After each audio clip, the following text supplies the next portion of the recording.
Peki, harika bir dizi ve her hafta reyting rekorları kıran bir dizi. Ne kadar oldu dizi başı? 2. sezonu mudur bu? 2. sezonu ama geçen yıl Ocak ayında başlamıştık. Evet.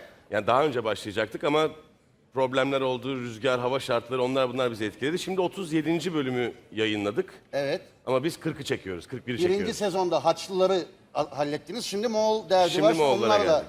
Aynen. babayla uğraşıyorsunuz yani. Bu yıl Barış'la uğraşıyoruz. Evet. Enteresan bir şey değil mi? Yani bir Moğol karakteri oynuyorsun. Kötü de bir karakter yaptıkları itibariyle ama bela bir durum var ama senin karakterin bir sevildi de yani. Hani bir şey yazan da yok böyle karakterle ilgili. Evet, sevildi. Korkularından yazamıyor. Ondan. Korkudan da yazıyor öyle. Ya bu kötü karakterin sevilmesi iyi bir şey mi? Vallahi bilmiyorum, iyi bir şey herhalde. Yani benim için iyi bir şey. Yani ne bileyim normalde bizde mesela mafya olur dışarıda da adam onun gibi olur bilmem ne olur. Hani daha kötü düşünürler onun için falan filan hani böyle bir algı öyledir.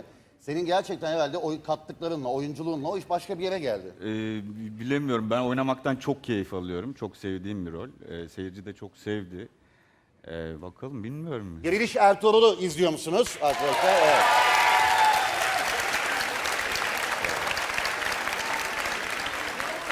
Sana rol geldiğinde böyle miydi? Rol sana, ya aslında bu hepimiz için ortak bir soru da. Rol geldiğinde böyle miydi yoksa sen bu adam biraz daha böyle olur deyip içine koya koya mı rolü yolda mı hallettiniz işini? Vallahi ilk işte görüşmeye çağrıldım ben. Ondan sonra bu sezon Moğol istilası olduğunu öğrendim. Dedim ki tamam, ben yani Moğol talibim. Olur.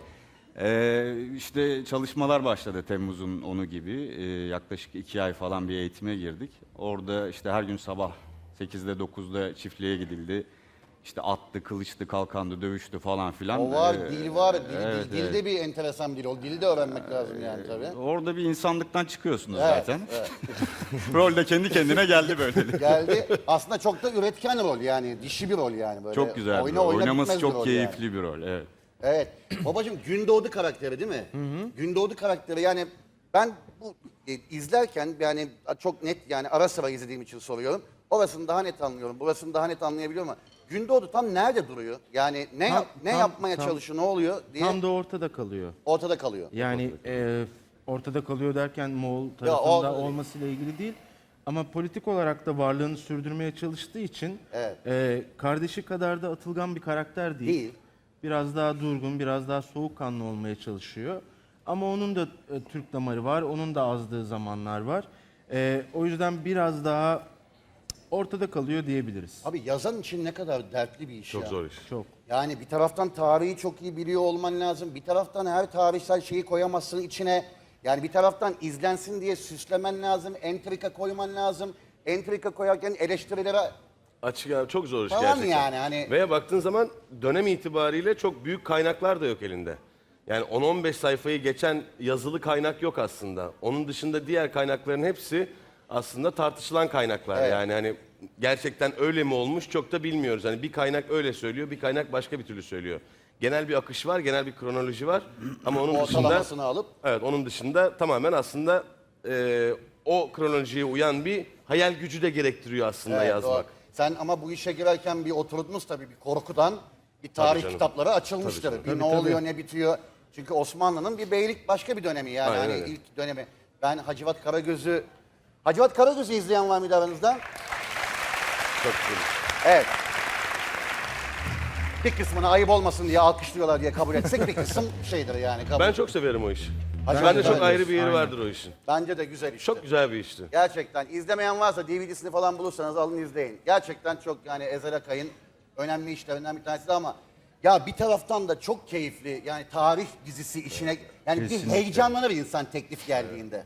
Aynen öyle. Kostümü, ata bineceğim, dış mekanlar, savaş sahneleri, yeni öğreneceğim şeyler, tarih Aynen öyle. sorumluluğu yani bütün bunları yaşadın herhalde sen de girerken içine. Yani hem çok heyecanlı bir kısmı var hem yapabilecek miyiz korkusu var aslında böyle bir şeyin içinde ne olursa olsun. Çünkü tarih dizilerinin öyle bir handikapı da var. Yani komik duruma da düşebilirsin eğer prodüksiyonda eksiklerin varsa.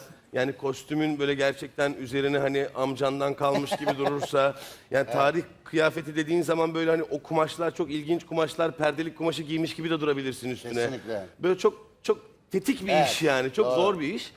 Ve doğal olarak gergin de oluyorsun aslında bu süreç içerisinde. Bir Ama de üzerine oynadığın karakter çok bir ağır bir kahraman. karakter. Aynen öyle. Yani kahramanı oynayamadığın, onu kahramanlaştıramadığın anda Mahvoluyorsun zaten. Yani onun kurtuluşu hayatın yok boyunca zaten. canı sıkılır böyle bir duruma yani. Sadece dizi için değil. Aynen öyle. Zaten hani işin o aşamasında da Allah'tan böyle bir çok güzel bir sistemimiz vardı. Gerçekten hani 3 ay çalıştık. Hani bu sezonun başında da hani biz geçen yıl 3 ay çalıştık, at bindik. Bütün sezon at bindik. Ve hani gerçekten hani parantez olduğumu Onu hatırlıyorum soracağım. yani. Durumlar nedir yani? Nasıl? Tabii canım. Ha? İnanılmaz Bir yani. ağrı, sızı, herhangi bir şey. Kovboyları çok iyi anlıyorum. Onlar böyle bacakları açık görüyor bir ya. ay, Yani. İlk bir ay benim için çok sıkıntılıydı. Ha? İlk bir ay çok sıkıntılıydı. At binme işi mi? Zor iş. Abi sana söyleyeyim, ben de Hacivat'ta at bin yani bir süre sonra altında at varmış gibi geziyorsun yolda. Yolda falan böyle geziyorsun yani. Kapanmıyor o bacaklar. Bir garip bir durum oluyor yani. Aynen öyle. Ama keyifli. Aynen, Güzel. müthiş bir şey yani. Müthiş Lafı bir şey. unutmayın. Kanalımıza abone olarak tüm videolardan anında haberdar olabilirsiniz.